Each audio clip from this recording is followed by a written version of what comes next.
여러분을 만나서 대단히 반갑습니다. 원근 각지에서 이렇게 많은 학생들이 또 15회 드림 바이블 캠프를 찾아준 이 사실에 대해서 하나님 앞에 감사드리고 여러분들에게도 고맙다는 말을 전해 드립니다. 지난해 작년에 캠프에 오신 분들 계시죠? 작년에도 이곳에서 했습니다. 이 앞에 보면 사진 나오게 되는데 혹시 자기 뒷모습 보이는지 모르겠네요. 즐거운 캠프였습니다. 작년 모습 생각나요? 작년에 즐거운 찬양 시간이 있었는데 작년에 주제가 뭔지 아십니까? 작년의 주제는 은혜, 은혜, 은혜. 하나님의 은혜에 합당한 삶에 관해서 3시간 동안 말씀을 전해드렸는데 내용은 다 모르더라도 주제만 기억하고 있더라도 대단한 기억력입니다. 1년이 지났는데도 불구하고 많은 분들이 지난 14회 드림 바이블 캠프 주제를 잊지 않고 있습니다.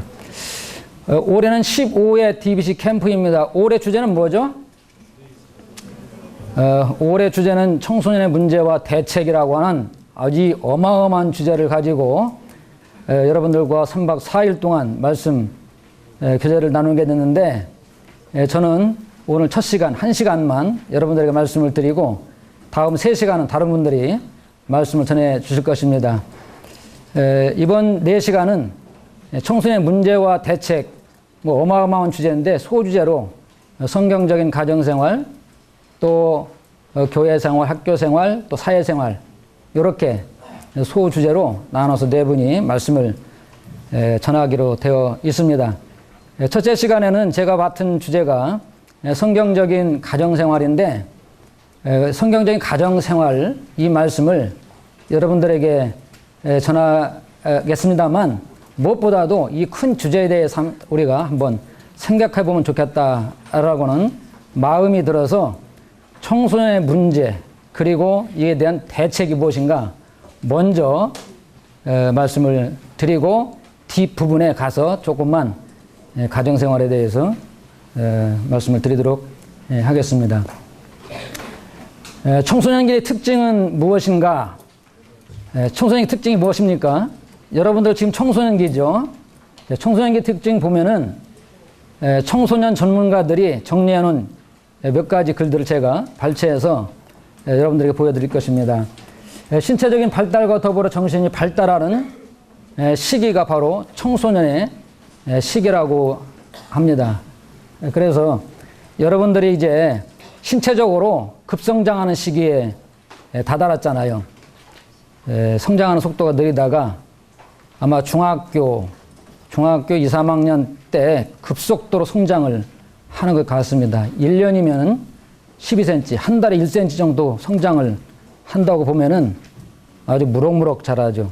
한 달만 있다가 보면 사람이 달라져 있는 모습이 바로 여러분의 그런 시기인 것 같습니다. 그래서 작년에 만나고 올해 보니까 여러분들이 훨씬 더 성장하고 성숙해 있는 모습을 보게 되었어요.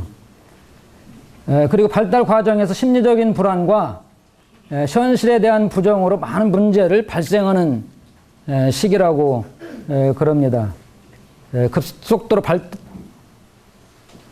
발달하는 성장하는 이런 과정에서 심리적인 불안과 이 현실에 대한 이 부정의 문제를 가지고 있기 때문에 청소년들에게 문제가 발생한다라고 하는 것이에요. 그래서 청소년 이 시기를 이제 사춘기 또는 주변인 이런 표현을 합니다. 그리고 이런 사춘기에 대해서 아주 적나라하게 표현한 것이 질풍노도의 시기이다. 질풍노도의 시기가 무슨 말인지 압니까? 이 폭풍과 같이 그리고 성난 파도와 같이 걷잡을 수 없는 언제 어떻게 어떤 모습으로 변할지 모르는 이러한 시기가 바로 사춘기라고 하는 것이죠.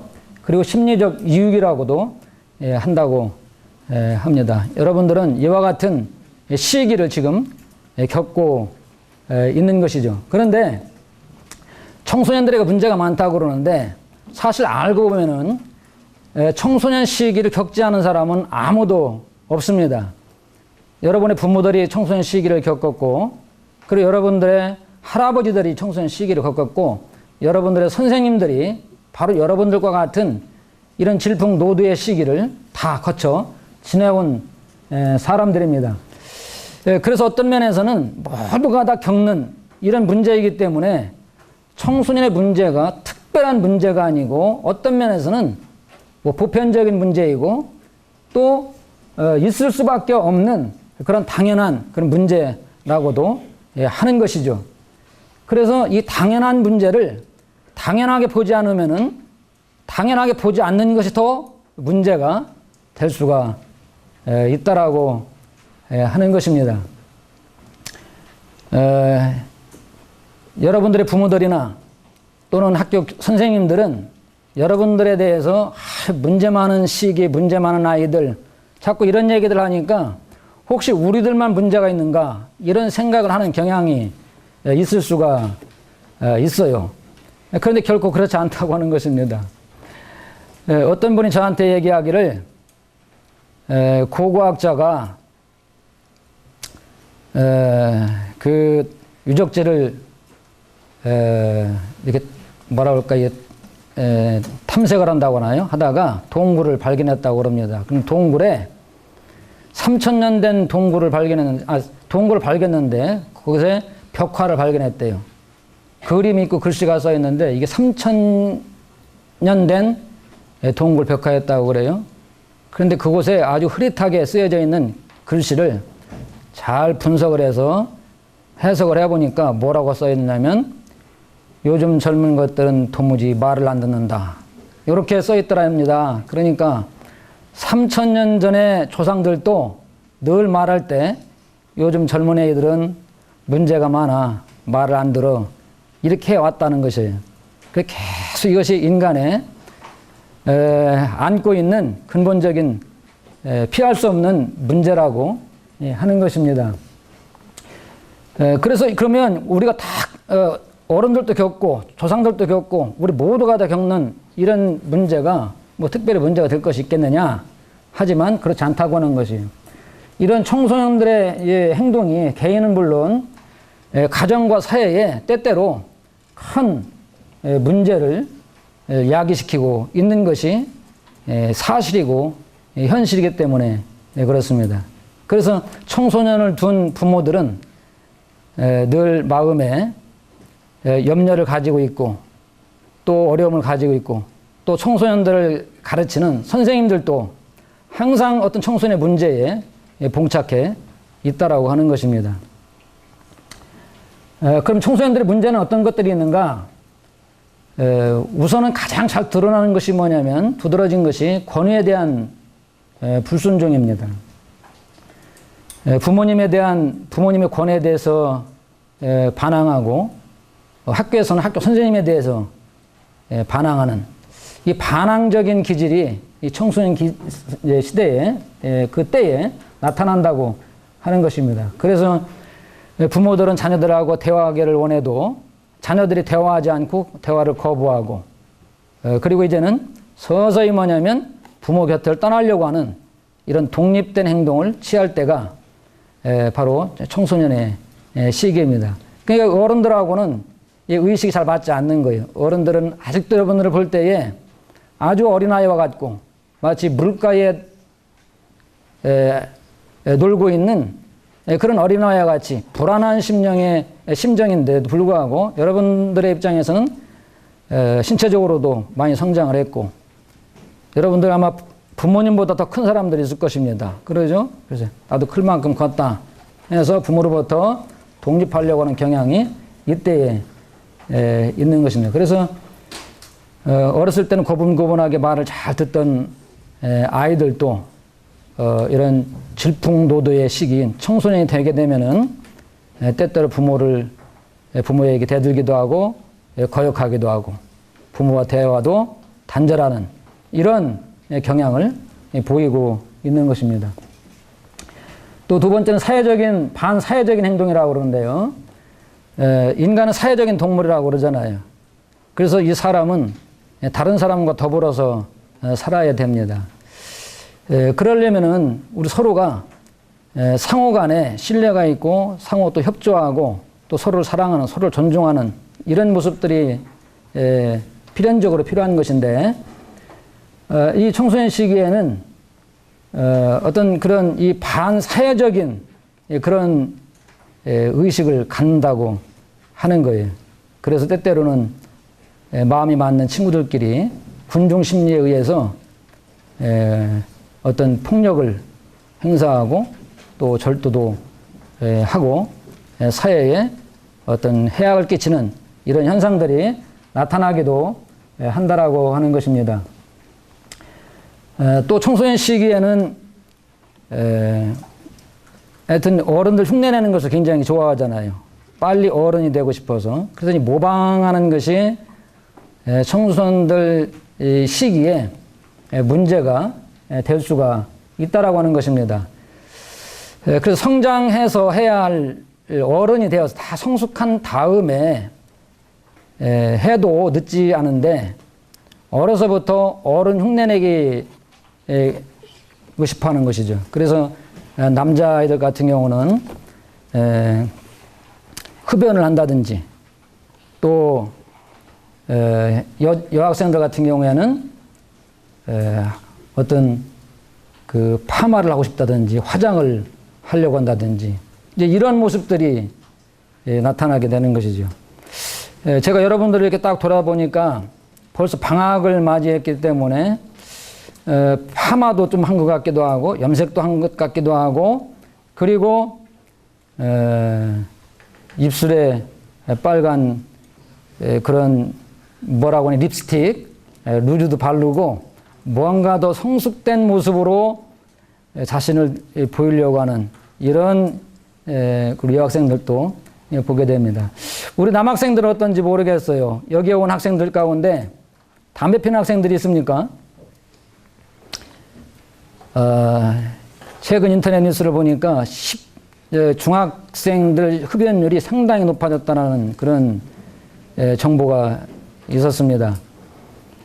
몇 년 전에는 이 캠프에 저녁에 우리 몇몇 학생들이 캠프장을 이탈해서 흡연을 하다가 독수리들한테 들킨 그런 경우도 있었는데, 이번 캠프에 온 우리 남학생들 어떤지 모르겠습니다. 우리 여기에 온 학생들은 이미 구원받은 그런 학생들도 있고, 또 친구들 초청에 의해서 함께 이 DBG 캠프에 참여한 이런 학생들도 있습니다. 여기에는 좀 다양한 사람들이 있거든요. 그래서 아마 제가 다 정확하게 말하기는 어렵지만 우리 중에 일부 한두 명 정도는 혹시 담배를 피는 학생이 있을지 않을까, 이런 생각도 해보게 됩니다. 의심이죠, 이것은. 이것은 또 제가 잘못됐는지도 모르고 여러분들을 믿어야 되는데, 요즘 중고등학생 흡연율이 높다고 하기 때문에 제가 그런 생각을 해보게 되는 겁니다. 또 사회적인, 사회 부적응, 이제 이런 것도 청소년들의 문제 중에 하나이죠. 청소년들이 자기들이 좋아하는 것만 추구하고 하다 보면은 다른 사람들과의 관계에서 원만하지 못한 이런 사회생활을 하게 되는 경우가 없잖아 있습니다. 특별히 최근에는 학교에서나 교회에서도 문제가 되고 있는 것이 뭐냐면 스마트폰 문제입니다. 스마트폰, 이제 인터넷, 또 이제 뭐 집에서 하는 컴퓨터 인터넷은 뭐 환불 그런 때가 아닌가 싶어요. 다 들고 다니는 스마트폰으로 인터넷도 하고 게임도 하고 그러는데, 요즘 그 청소년들이 아주 이 스마트폰에 중독이 되다시피 했다라고 하는 것입니다. 그래서 이 스마트폰을 너무 의지하다 보니까 다른 사람하고의 관계가 점점 단절되어지는, 대인관계가 어려워지는 그런 환경, 그런 상황에 접해 있다고 그럽니다. 그래서 심지어 우리 학생들이 부모님에게 용돈을 달라고 한다든지 또 밥을 달라고 한다고 할 때에도 집에서 분명히 엄마가 계신데도 불구하고 엄마 나 배고파요. 밥 좀 주세요. 이렇게 말하는 것보다는 카톡으로 엄마 밥 주세요. 배고파요. 이렇게 카톡을 날린다고 하는 것이. 그리고 용돈 달라고 하는 것도 얼굴을 대하고 부모님한테 뭐 책을 사야 되는데 아니면은 뭐 어떤 학용품을 사야 되는데 아니면 친구 만나기 위해서 용돈이 필요한데 용돈 좀 얼마 주세요. 이렇게 말하는 것이 너무 힘들다고 그래요. 차라리 스마트폰 카톡으로다. 엄마 용돈 10,000원만. 딱 이렇게 해서 뭐냐면 점점 이렇게 해서 보내는 겁니다. 그래서 점점 대화가 상실되어져 있는 이런 시대, 이런 문화들을 우리가 안고 있는 것이죠. 그래서 이 사회적인 사회에 부정어가 점점 더 많이 나타나는 이런 시대에 우리가 살고 있다고 하는 것입니다. 그러면 이런 청소년 문제의 원인은 무엇이냐? 청소년 전문가들은 두 가지로 이렇게 이제 정리를 해놨더라고요. 뭐냐면 성격과 기질적인 요인입니다. 성격적인 요인이라고 하는 것이 우리가 태어날 때부터 사람마다 저마다 개인마다 특별한 어떤 특성을 가지고 태어납니다. 같은 부모 아니면은 심지어 같은 시간에 태어난 쌍둥이라 할지라도 성격이 다른 경우들을 보게 됩니다. 그래서 성격적인 요인, 그 다음에 환경적인 요인, 이렇게 이제 두 가지로 이제 일반 청소년 전문가들이 정리를 해놓은 것을 보겠는데, 저는 개인적으로 한 가지 더 추가한다면 영적인 요인, 어떤 면에서는 이것이 가장 근본적인 문제의 요인이다, 이렇게 볼 수가 있을 것 같습니다. 성격과 기질적인 문제는 뭐냐면 내성적인 성격이 있고 외향적인 성격이 있잖아요. 뭐 크게 이제 우리가 이제 분류를 한다고 한다면, 그래서 뭐 소극적이고 수동적이고 이런 내성적인 성격이 있는가 하면은 뭔가 적극적이고 또 이런 성격이 있습니다. 어떤 것이 좋냐 나쁘냐라고는 사실 말할 수가 없어요. 성격이 지나치게 내성적일 경우에 문제가 되고 또 성격이 지나치게 외향적일 때에 사실 문제가 더 많이 발생하는 것입니다. 그러니까 지나치다라고 하는 말이 있잖아요. 우리가 일반적으로 과유불급이라고 하는 말을 하는데, 과유불급이라는 말을 혹시 들어보셨나요, 우리 학생들? 뭐 대답 소리가 작게 들리는 것이 뭐 들어본 것 같기도 한데 뭐 잘 모르는 것 같은 생각이 들어요. 과유불급. 옛날에 그 공자는 알죠? 공자는 제자가 참 많았다고 그럽니다. 공자는 뭐 3,000명의 제자가 있다고 뭐 그런 뭐 글도 읽었는데, 공자를 가까이 따르던 제자 중에 자공이라고 하는 제자가 있고 또 자장이라는 제자가 있고 자하라는 그런 세 명의 제자가 공자를 아주 가까이서 따랐다고 그럽니다. 어느 날 이 자공이 공자님에게 물어봤어요. 그 자장하고 자하 둘을 말하면서, 선생님, 자장과 자하 누가 더 덕이 많습니까? 이렇게 이제 물어봤다고 그래. 그러니까 공자 선생님께서 자장은 지나치고 자하는 미치지 못하느니라, 이렇게 대답을 했다는 거예요. 그래서 그럼 자공이, 그러면 자장이 낫다는 말씀이십니까? 그러니까 그때 이제 공자님께서 말씀하시기를 과유불급이니라. 이 얘기는 뭐냐면 지나치면 모자란만 못하느니라 라고 이렇게 이제 대답을 하셨다라고 하는 것이 과유불급. 그리고 우리 삶 가운데 청소년의 문제뿐만 아니고 모든 문제 가운데 과유불급, 지나치면 모자란만 못한 일들이 참 많습니다. 여러분들 저녁 잘 먹었죠? 네. 혹시 잘못 먹은 사람 있습니까? 자기 식사량보다 많이 먹은 사람. 이 진천 청소년 수련원의 좋은 점 중에 하나가 뭐냐면 식당 메뉴가 좋다. 그러죠? DBC 캠프도 여러 군데서 해봤는데 지금까지 해본 장소 중에 진천 청소년 수련은 식사가 제일 좋은 것 같습니다. 밥 맛있게 먹었죠? 맛있다 보면은, 맛있게 먹다 보면은 많이 먹는 경우가 있어요. 그러죠? 많이 먹을 때 과식이라고 그러잖아요. 과식하게 되면 체하기도 하죠. 그래서 차라리 적게 먹은만 못한 경우가 있습니다. 여러분들 오늘 여기 올 때 다 어떻게 걸어왔나요? 자동차 타고 왔나요? 자동차 타고 오셨죠? 네. 일반적으로 그 뉴스에 사건 사고 나오는데 교통사고가 많이 나오잖아요. 네. 교통사고, 과속에 의한 교통사고.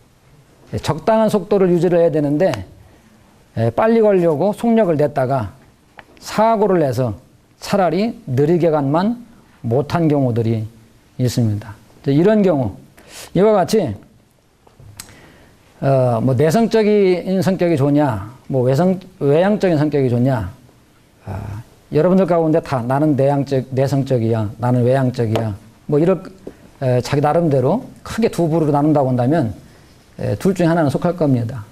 그런데 이런 성격도 지나칠 경우에 문제가 발생이 되는 거예요. 자녀들이 너무 내성적이기 때문에 소극적이고 소심하고 그래서 자기 표현을 하지 못하고 다른 친구들하고 어울리지 못하고 이런 것이 청소년의 문제가 아닙니까? 또는 외향적이다. 너무 표현이 좋고 또 뭐냐면 외향적이다 보면 충동적이고 그러잖아요. 그러니까 일을 저지르는 경우들이 많아요. 침착하지 못하고 이런 경우들. 그 다음에 이제 기질 문제가 있는데 사람에게는 타고날 때부터 기질을 가지고 태어난다고 그래요. 그 이제 뭐 이런 책도 기질이라고 하는 책들도 이제 뭐 시중에 많이 나와 있는데 인간이 처음에 태어날 때 하나님으로부터 가지고 태어나는 그런 기질이 여기 4가지를 제가 나열을 해놨어요. 다혈질, 우울질, 담즙질, 점액질. 뭐 이 기질에 대해서는 여러분들이 더 알기를 원한다면 이 기질에 관한 책들을 더 참고하시게 되기를 바랍니다. 간단하게 말씀을 드리면 다혈질은 급하고 충동적인 성격이고요. 기질이고요. 그리고 사교적이고 다정하고 명랑하고 아주 열정적이다. 굉장히 좋잖아요. 그러죠? 그런데 특징이 하나가 뭐냐면 먼저 행동하고 나중에 생각한다는 것이. 먼저 일을 저지르는 경향이 있다라고 하는 것입니다. 우울질, 분석적이고 희생적이다. 그리고 다재다능하고 완벽주의다. 그런데 열등감이 심하다. 변덕스럽고 까다롭다는 것입니다. 이런 것이 단점이 되겠습니다. 또 담즙질, 독립심이 강하다. 그리고 강한 의지력과 결단력.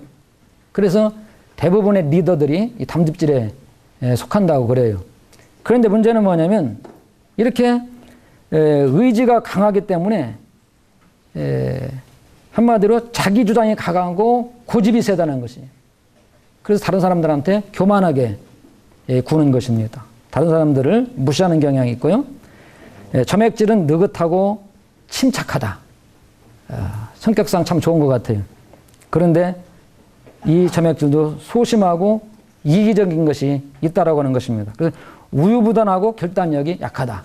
그래서 이런 부분들이 뭐냐면 이렇게 단점인 부분들이 우리 삶 가운데 부모님들의 눈에 또는 선생님들의 눈에 어른들의 눈에 이게 가시같이 이제 보이는 경우가 있습니다. 그래서 문제로 다 이제 지적을 당하는. 그리고 본인도 뭐냐면 장단점이 있거든요. 사람들은 다 성격이든 기질이든지 다 장단점이 있음에도 있는데 자신의 장점보다도 단점을 보고 실망하기도 하고 또 너무 그 자기 단점에 의해서 뭐냐면 자기의 좋은 것들을 다 발휘하지 못하는 이제 이런 것들이 사실 이제 문제의 원인이 되고 있다라고 하는 것입니다. 이것이 청소년 문제의 원인 중에 성격과 기질, 타고나는 문제라고 하는 거예요. 타고난 우리 처음부터 타고난 이런 문제가 있다는 것입니다. 선천적인 문제의 소지를 가지고 있다, 이런 것이. 우리는 태어날 때부터 인간으로서 뭐냐면 선천적으로 어떤 문제의 요인을 가지고 있다는 걸 보는 겁니다. 그 다음에 환경적인 요인입니다. 환경적인 요인, 환경은 뭡니까? 우리가 환경 속에 살고 있잖아요. 가정에서 생활하고 학교에서 생활하고 그리고 친구 관계가 있고 그리고 사회생활을 하게 되는 겁니다. 그런데 이런 환경적인 요인, 우리는 환경의 영향을 받지 않는 사람이 없습니다. 오늘 비가 왔는데요. 비가 오니까 영향을 받잖아요. 그러죠? 뭐 우산을 써야 된다든지 아니면 올 때는 불편한다든지 이런 환경적 영향을 받아요. 그래서 가정에서도 우리는 이제 가정의 어떤 그런 환경에 의해서 청소년들의 문제가 발생한다고 하는 것입니다.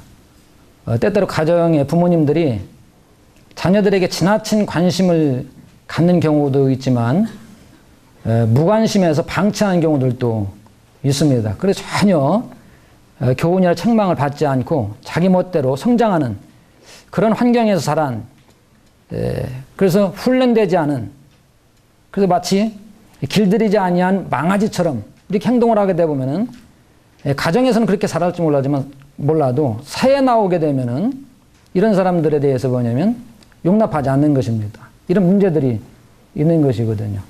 또 무관심할 뿐만 아니라 과잉 보호라는 게 있잖아요. 여러분 헬리콥터 마음이라는 얘기 들어봤어요? 안 들어봤나 보네요. 여러분들의 엄마는 헬리콥터 마음이 아닌가 보네요. 서울에 일부 헬리콥터 마음이 있다고 해요. 헬리콥터라고 하는 것은 뭐죠? 헬리콥터 두두두두두 하고 주위를 뱅뱅 도는 거잖아요. 그 자녀의 주위를 뱅뱅뱅 돈다고 하는 것이에요. 끊임없이 돌면서 보호하는, 그 사사건건 간섭하고 타치하는 이런 부모들도 있다고 하는 것이에요.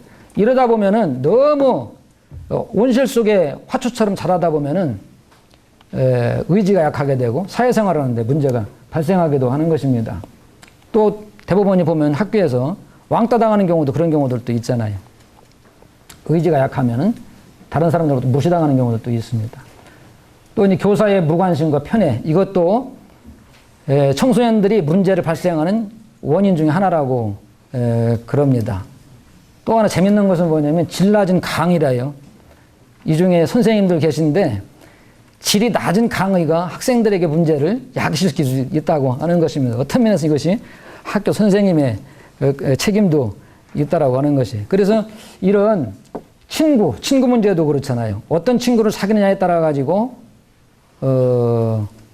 우리 운명이 달라질 수도 있는 것입니다. 좋은 친구를 만나서 좀 인생이 꽃과 같이 활짝 피는 경우도 있지만 잘못된 친구를 만나서 인생을 망치는 이런 경우도 있는 것이고, 그리고 이제 사회를 보게 되면 우리 청소년들의 마음에는 만족스럽지 못한 것들이 얼마나 많아요. 청소년들에게는 꿈이 있고 이상이 있는데, 근데 현실을 바라보게 되면은 그렇지 못한 경우들도 있고, 그리고 특히 이제 청소년 시대 때는 정의가 불타오르는 그런 때가 아닙니까? 그런데 기성세대를 보게 되면은 이제 그렇지 못한 이제 이런 것들이 있기 때문에 현실 세계에 대한 불만이 있기 때문에 현실 사회로부터 탈출하려고 하는 이제 이런 것이 문제가 되기도 하고요.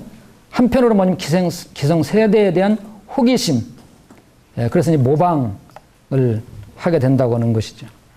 그래서 여러분들이 물론 배우는 성장하는 것은 뭐냐면 모방하면 사실 배우는 겁니다. 그러죠?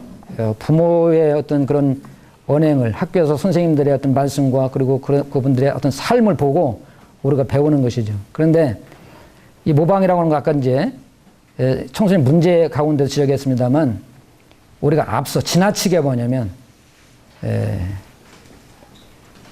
우리가 모방을 할 경우에 문제가 발생이 되는 것입니다. 그래서 저는 이제 개인적으로 생각할 때 뭐냐면 사람은 자기 신분에 맞는 언행, 자기 신분에 맞는 행동이 가장 그 사람을 아름답게 한다. 그렇게 저는 믿습니다. 그 여러분들에게도 제가 제안하는 것은 여러분들의 신분에 맞게 행동하라고 하는 것이. 예를 들면 남자는 남자답게 행동하고 여자는 여성스럽게 행동을 해야 아름답습니다. 그러죠? 어린아이는 어린아이다워야 되고 어른은 어른다워야 돼요. 3살 먹은 아이가 어른 행세를 하게 되면 그것도 꼴불견입니다. 나이가 40이 넘고 50이 넘었는데도 불구하고 어린아이처럼 침 흘리고 코 흘리고 그러면 되겠어요? 안 되잖아요. 그러죠? 예. 그래서 학생은 학생답고 군인은 군인다워야 멋있고 아름다운 거예요. 그래서 여러분들 청소년 시기에 학생은 학생처럼 행동할 때가 가장 아름다운 것이지 학생의 신분을 망각하고 어른들의 흉내를 내는 것은 한마디로 꼴불견이 되는 것입니다. 자기 꼴에 맞지 않는 것이에요. 그래서 여러분들 그냥 조금만 기다리세요. 예? 지금 중학생이면 한 5년, 뭐 고등학생이면 2, 3년만 기다리면은 다 성인이 되어서 얼마든지 자기 나름대로 멋도 부리고 그리고 화장도 할 수 있을 것입니다. 그런데 중학생 남자들이 어른 흉내내서 담배를 꼬나 물고 다니고 또 뭐 중학교 여학생들이 그냥 이 입술에 그냥 발갛게 칠하고 머리 그냥 막 파마를 하고 빨간 물 들이고 노란 물 들이고 막 이렇게 하면은 그게 아름다운 것이 아니라 다른 사람들이 볼 때 한마디로 꼴 불견이 된다 이 말이. 꼴에 어울리지 않는다 이 말이. 무슨 말인지 알겠습니까? 예, 몇 년만 더 기다려 보세요. 그러면 얼마든지 누구 간섭하는 사람도 없고 잘할 수 있을 거라고 생각이 되어집니다. 그래서 환경이 참 중요해요. 그래서 여러분들이 가능한 믿음 안에서 생활하고 또 교회 안에서 생활하고 이런 것이 굉장히 중요합니다.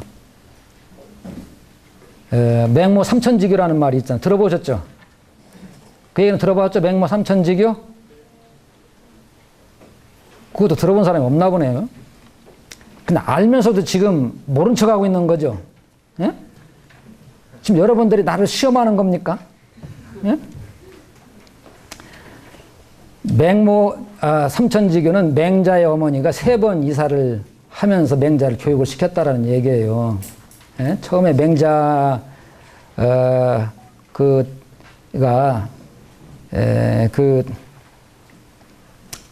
공동묘지 곁에서 살았다고 그러잖아요. 그래서 공동묘지 곁에 살다 보니까 뭐 날이면 날마다 소상이 나가지고 장사 지내는 일들이 벌어집니다. 뭐 지금은 이제 장례 문화가 한국에도 다 달라져 변해가지고 여러분들이 그것을 보지 못하는데 한 20년 전만 하더라도 장례가 뭐냐면 뭐 전통적인 장례식이라고 해야 되나요? 시체를 염을 상에다 메워서 상해꾼들이 메워가지고 장지로 이동하는 이제 그래서 이제 저 같은 경우도 여기 있는 여기 선생님 같은 경우도 어렸을 때부터 1년이면은 뭐 거의 매달 적어도 한두 차례 정도는 우리 동네 아니면 아랫동네, 윗동네 하여튼 뭐 1년이면 뭐 수없이 장례 치르는 모습을 보게 됩니다. 그러면 장례 치를 때에 이런 상해를 메고 상해를 맨 사람들이 이제 발작을 맞추면서 걸음을 맞추면서 가잖아요. 군인들이 행군할 때 보조를 맞추는 것처럼. 그러면 그 상여를 앞에서 인도하는 그 이름 잊어버렸네. 방울제비가 있는데 이제 이 방울제비가 이제 선창을 하잖아요. 가네 가네 가네 이런 이제 그 구슬픈 곡조로 이제 선창을 합니다. 오 그러면 이제 맨 사람들도 같이 이제는 맞춰가지고 오 이제 가면 언제 오나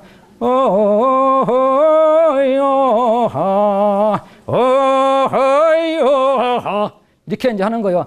들어봤어, 여러분들? 처음 들어봤지? 이거 그 인터넷에 혹시 그런 거 나오나 모르겠네요.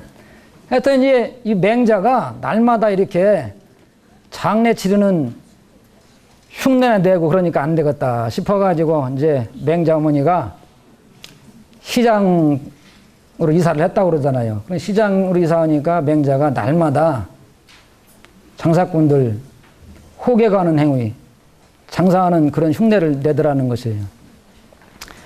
나도 한 가지 흉내 내는 거 있는데 한번 해볼까요? 예?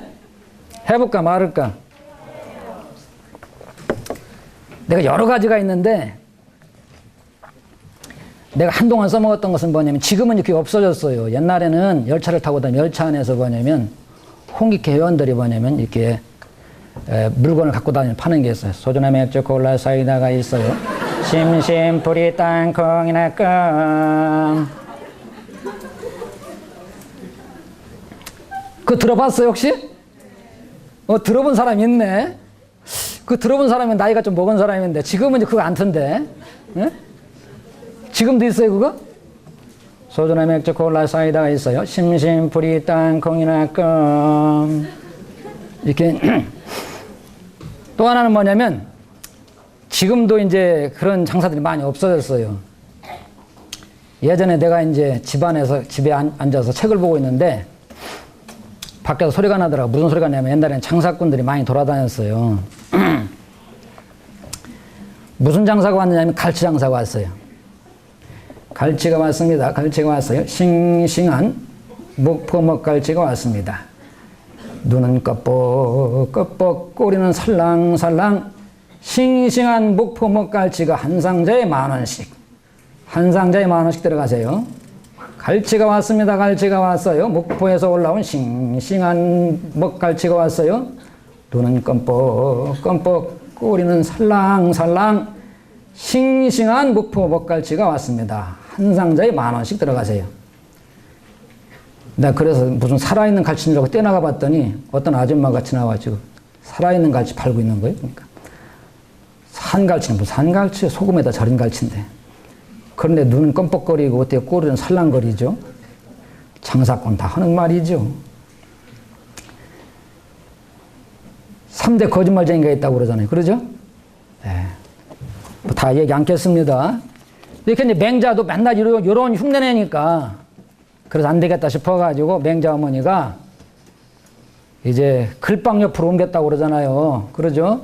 그래서 하늘천 따지 가무련 누르왕 하여튼 글을 읽으니까 맹자가 글을 이제 흉내내면서 따라하면서 공부를 하기 시작했다 하는 얘기가 있어요. 그래서 여러분들이 지금 공부를 못하는 이유도 환경이 안 좋아서 못할 수도 있다라고 하는 것이죠. 어떤 면에서 좀 위로가 되죠. 네, 그런데 공부 못하는 것은 환경도 환경이지만 여러분 노력 안 해서 공부를 못하는 것입니다.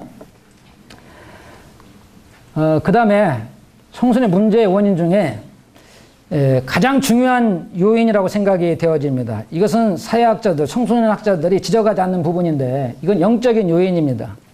이것은 인간의 가장 근본적인 문제인데요. 왜 인간 이런 청소년들의 문제, 인간의 문제가 발생이 되느냐 하는 것은 첫 번째는 죄인으로 출생했기 때문입니다. 우리의 근본이 죄인이기 때문에 문제를 야기하지 않으면 안 되는, 문제를 발생시키지 않으면 안 되는 그런 존재이기 때문에 그렇습니다. 콩 심은데 콩이 납니까? 팥이 나옵니까? 콩 심은데 콩 나고 팥 심은데 팥이 나온다고 그러잖아요.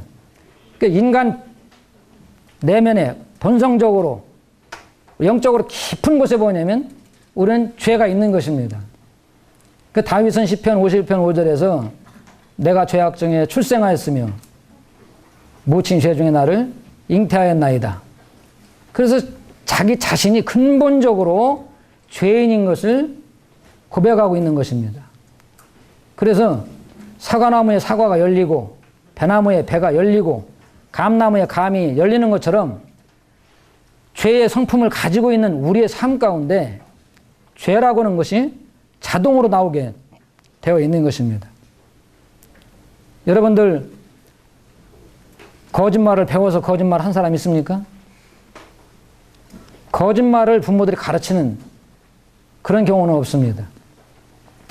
제 아이가 어렸을 때 우리 아이가 이제 3살이고 작은 아이가 이제 1살일 때 있습니다. 3살쯤 되니까 이 아이가 뭐냐면 연필, 뭐든지 뭐냐면 연필을 잡든 크레용을 잡든 뭘 잡으면은 이제 움직이는 대로 그게 그려지니까 재밌잖아요.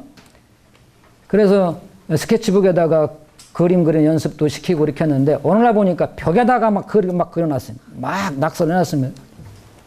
이제 들어와가지고 그걸 보니까 틀림없이 3살 먹은 아들이 한 거예요. 알면서도 이거 누가 그랬어?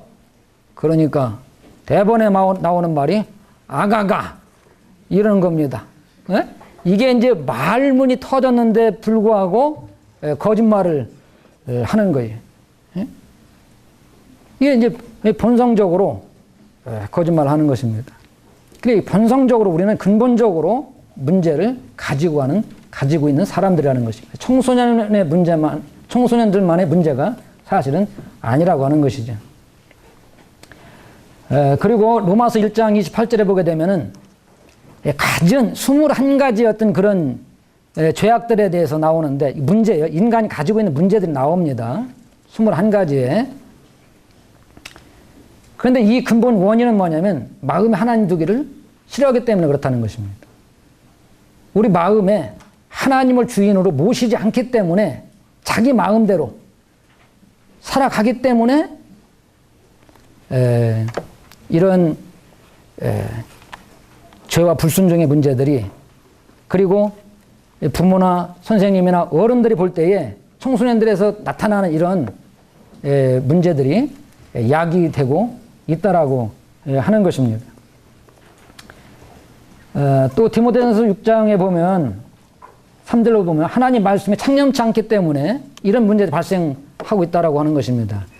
여기에 이제 대부분이 믿음 안에서 자라고 또 구원받은 학생들이기 때문에 한번 열어서 보도록 하겠습니다. 디모데 전서 우리 같이 한번 열어보겠습니다.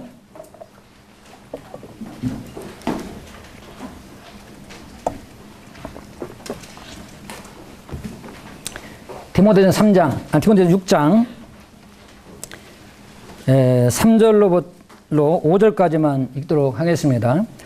누구든지 다른 교훈을 하며 바른 말 곧 우리 주 예수 그리스도의 말씀과 경건에 관한 교훈을 따르지 아니하면 그는 교만에 아무것도 알지 못하고 변론과 언쟁을 좋아하는 자니 이로써 투기와 분쟁과 비방과 악한 생각이 나며 마음이 부패해지고 진리를 잃어버려 경건을 이익의 방도로 생각하는 자들의 다툼이 일어나느니라.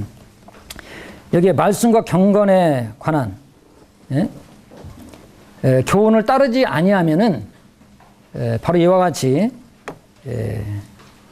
뭐 투기와 분쟁과 비방, 또 악한 생각, 또 이런 다툼, 이런 대인관계에 나타나는 이런 문제들이 발생하고 있다라고 하는 것입니다. 그러면 청소년의 문제에 대한 대책은 무엇이냐? 우리가 안고 있는 이런 청소년의 문제에 대한 해답이 뭐냐는 것입니다. 첫째는 뭐냐면 죄를 깨닫고 회개하는 것이 필요합니다. 그 죄를 깨달으려면은 어떻게 되죠? 하나님께 돌아와야 됩니다. 하나님의 말씀은 우리 마음의 거울과 같습니다.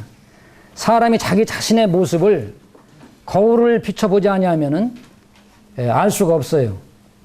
자기 자신의 모습을 보기 위해서는 거울을 들여다봐야 하는 것처럼 우리 마음의 상태를 들여다보기 위해서는 하나님 말씀 앞에 서야 되는 것입니다. 그래서 하나님 말씀 앞에 서게 되면은 우리 자신이 얼마나 하나님 앞에 악한 죄인인가를 깨닫게 되는 것이죠.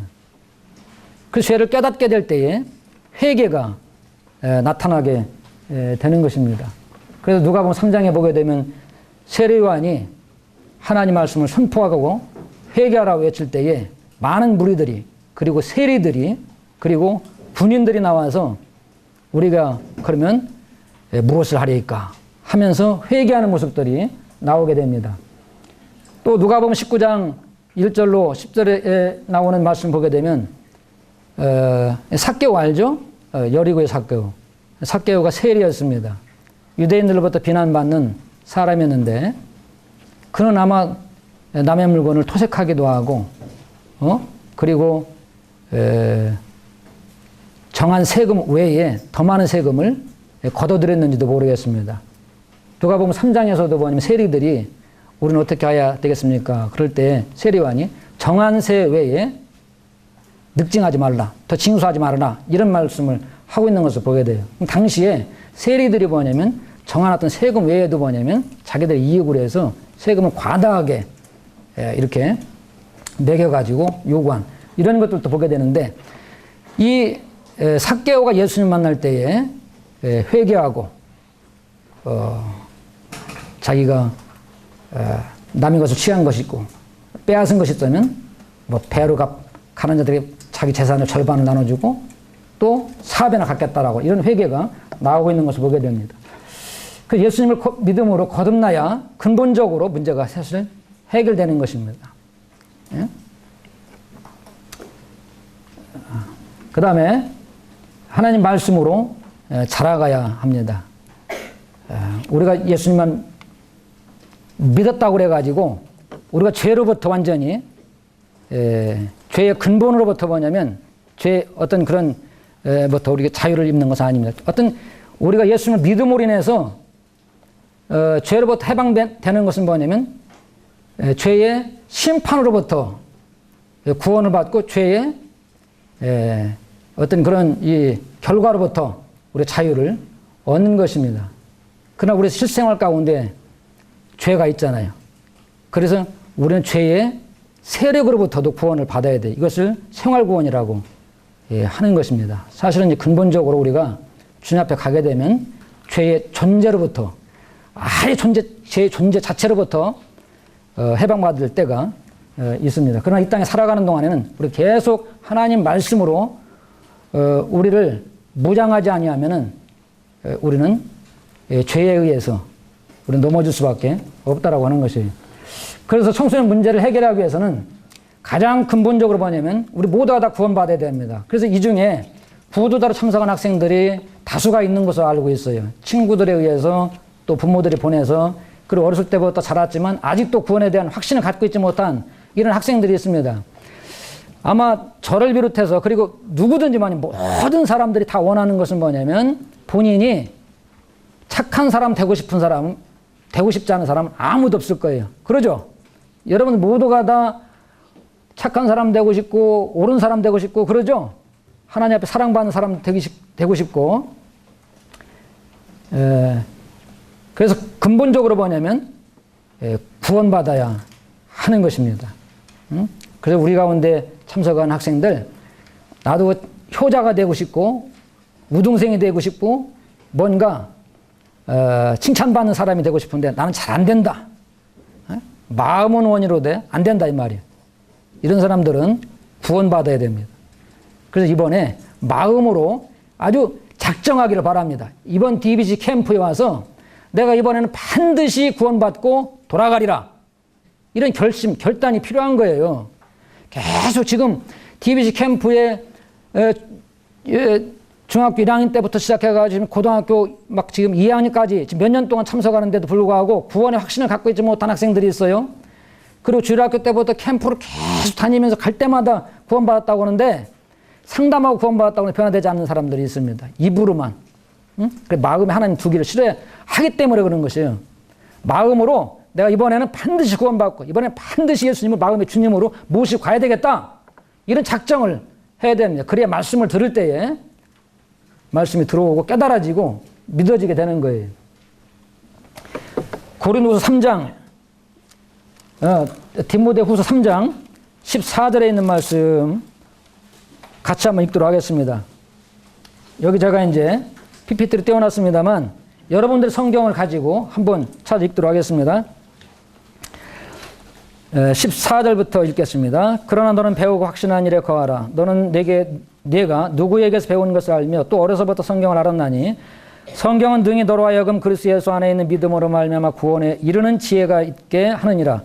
모든 성경은 하나님의 감동으로 된 것으로 교훈과 책망과 바르게 함과 의로 교육하기에 유익하니 이는 하나님의 사람으로 온전하게 하며 모든 선한 일을 행할 능력을 갖추게 하려 함이라. 이 성경은 우리에게 구원받는 지혜를 줍니다. 뿐만 아니라 하나님의 사람으로 온전케 하는 이런 능력이 있어요. 그래서 계속 하나님 말씀으로 우리가 배우고 자라가야 하는 것입니다. 한 번 구원받고 그걸로 졸업하는 게 아니에요. 신앙생활이라고 하는 것은. 그래서 사실은 이제 제가 맡은 것이 성경적인 가정생활인데 가정생활보다도 청소년의 문제가 무엇인가 이 문제를 먼저 한번 터치하면 좋겠다 했는데 시간이 너무 많이 갔네요. 성경적인 가정생활 간단하게 하도록 하겠습니다. 첫째는 여러분들 가정을 귀하게 여겨야 됩니다. 이 마음의 문제거든요. 여러분들 가정을 등한히 여기는 학생들이 많아요. 소홀히 하는 학생들이 많단 말이에요. 때로는 부모들도 가정을 소홀히 하는 그런 경우들이 있는데 부모는 이 가정은 굉장히 소중한 귀한 존재입니다. 하나님이 세우신 최초의 기관이에요.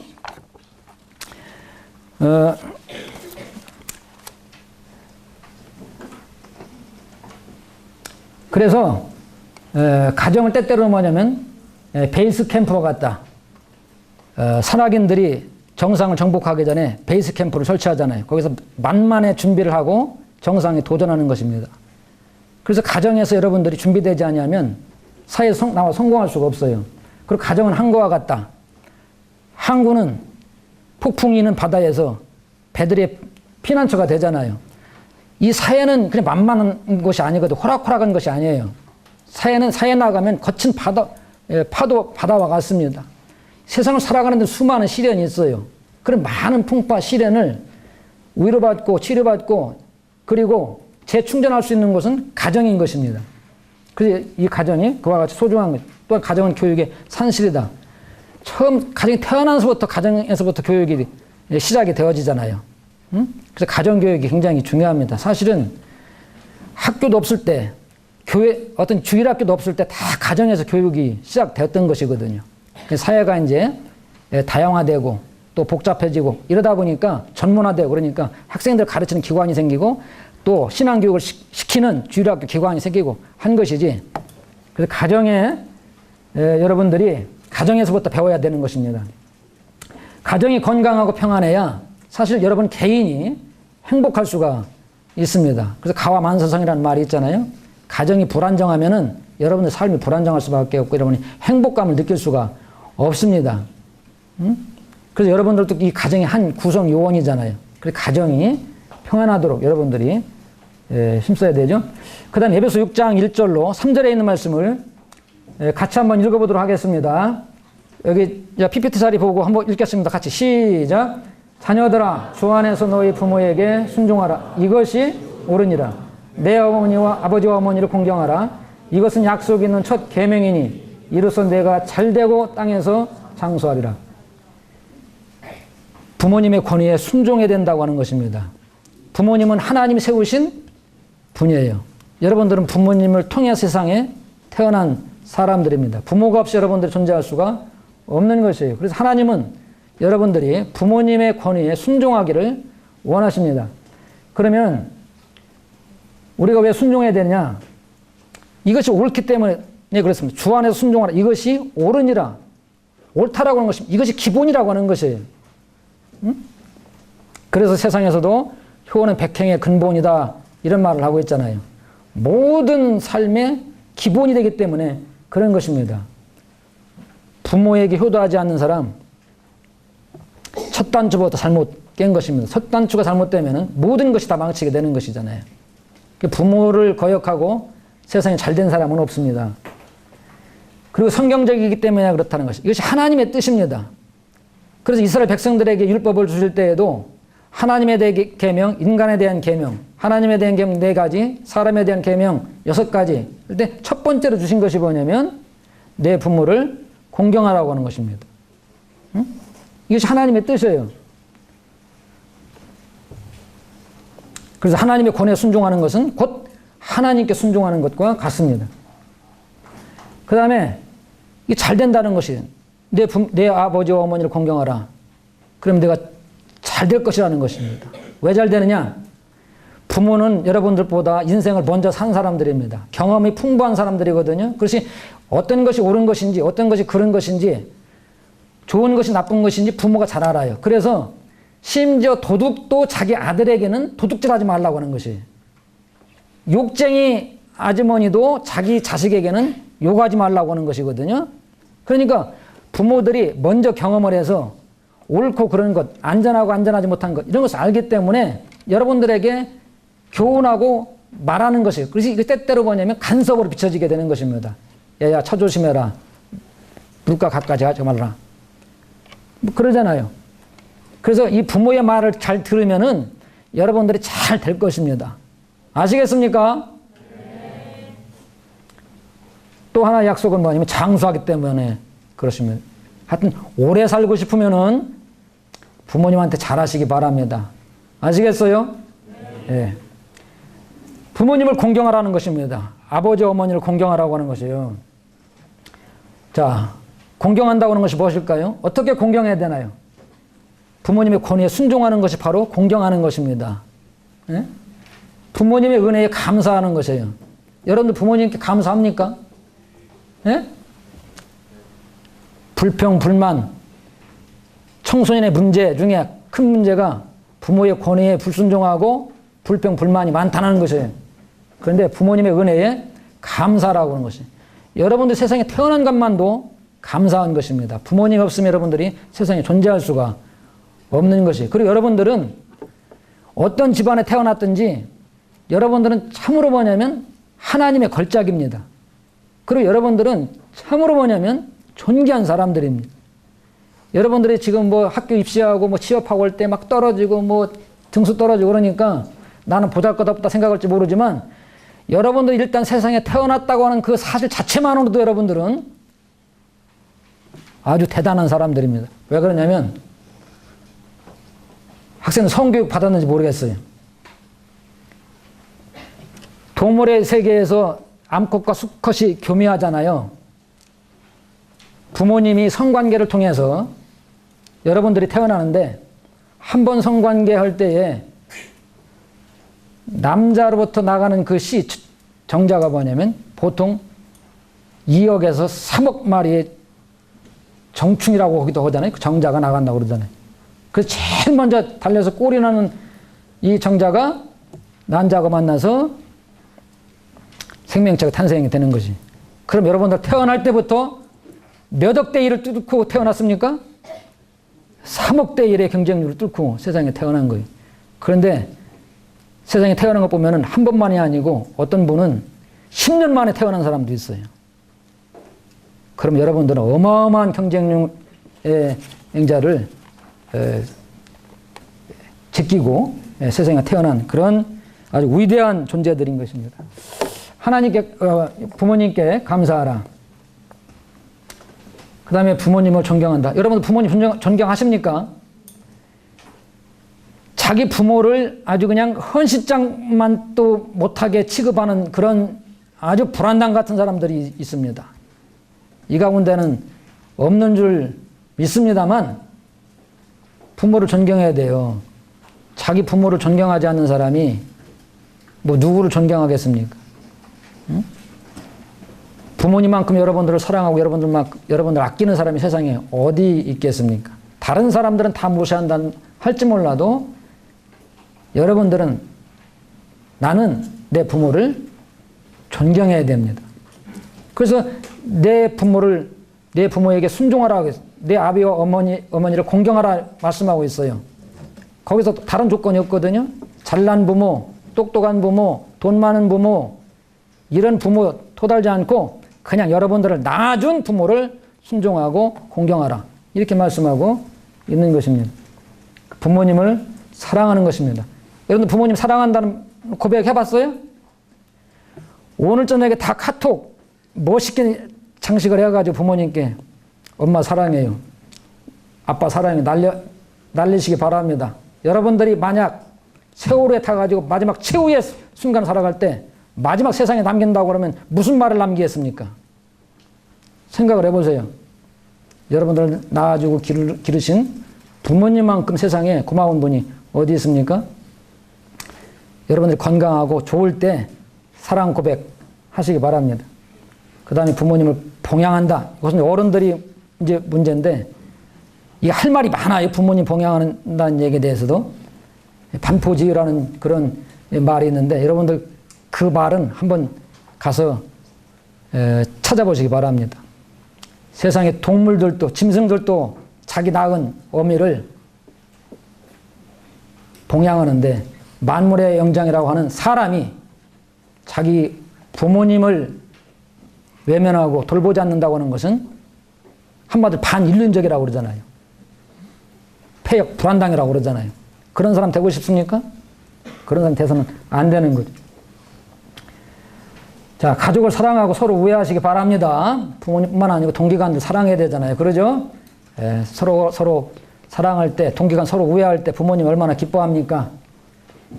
그리고 자신의 역할과 책임을 성실히 수행하시기 바랍니다. 가정에서도 자기의 역할과 책임이 있는 거예요. 여러분들은 다 위대한 존재들이에요. 어디든지 여러분들의 목적 있고 사명이 있는 사람들입니다. 가정이든 학교든 교회이든 가정에서도 여러분들이 맡은 역할, 책임, 그런 사명을 잘 감당하시게 되기를 바랍니다. 또 개인 경건의 훈련에 창념하시기 바랍니다. 아까 디모데전서 6장 3절에서 5절 말씀 읽었는데, 말씀과 경건에 창념하지 아니하면 그런 문제들이 발생하게 되는 것이. 그래서 우리 그리스도인들이 계속 날마다 하나님의 말씀으로 교훈을 받고 책망을 받고 훈련이 되어져야 하는 것이죠. 그래서 하나님 말씀이 여러분들의 심령에 역사되어서 말씀이 여러분들을 사로잡고 말씀이 여러분들을 주장해서 주님이 이끌어가는 삶, 성령이 역사하는 삶, 거기에 무슨 문제가 있겠습니까? 하나님 기뻐하시고 하나님과 사람 앞에 사랑받는 사람들이 되는 것이죠. 그래서 삶의 모델, 우리 주 예수님을 보게 되면은 누가복음 2장 51절 52절에 있는 말씀인데, 같이 한번 읽어보겠습니다. 같이 시작. 예수께서 함께 내려가사 나사렛에 이르러 순종하여 받드시더라. 그 어머니는 이 모든 말을 마음에 두니라. 예수는 지혜와 키가 자라가며 하나님과 사람에게 더욱 사랑스러워 가시더라.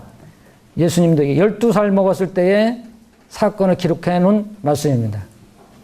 예수님도 나사렛 동네에 가서 부모님께 순종하고 부모님을 잘 받들어 섬겼다고 하는 것입니다. 예수님은 하나님이시잖아요. 그럼에도 불구하고 이 세상에서 그 태를 빌어서 태어난, 그리고 자기를 양육해준 요셉과 마리아를 섬기고 또 순종하고 그리고 공경했던 것을 보게 되는 거죠. 그래서 그 키와 지혜가 자라가며 하나님과 사람 앞에 더욱 사랑스러워 가셨다라고 하는 것입니다. 여러분들 키만 부쩍부쩍 자라가고 마음은 자라지 않으면 안 되는 것이죠. 생각이 자라야 되잖아요. 믿음이 자라야 됩니다. 생각이 자라야 되고, 그래서 이번 DBC 캠프를 통해서도 자라가는 시간입니다. 이 시간에도. 이게 하나님 말씀으로 우리가 새롭게 영혼의 양식을 얻는 시간들이에요. 그래서 한층 더 성장해서 내년에는 더 성장한 모습으로 만날 수 있게 되기를 바랍니다. 너희는 이 세대를 본받지 말라고 그랬죠? 여러분들은 세상을 본받아서는 안 되는 것입니다. 세상 사람들은 다 어떻게 산다 한다 할지라도 그들의 영향을 받아서는 안 돼요. 여러분들은 하나님 말씀의 영향을 받아야 되고 예수님의 영향을 받아야 되는 것입니다. 그래서 여러분의 변화된 삶을 통해서 하나님께는 영광, 또 부모님께 주변 이웃 사람들에게 사랑받는 여러분들이 되어지기를 바랍니다.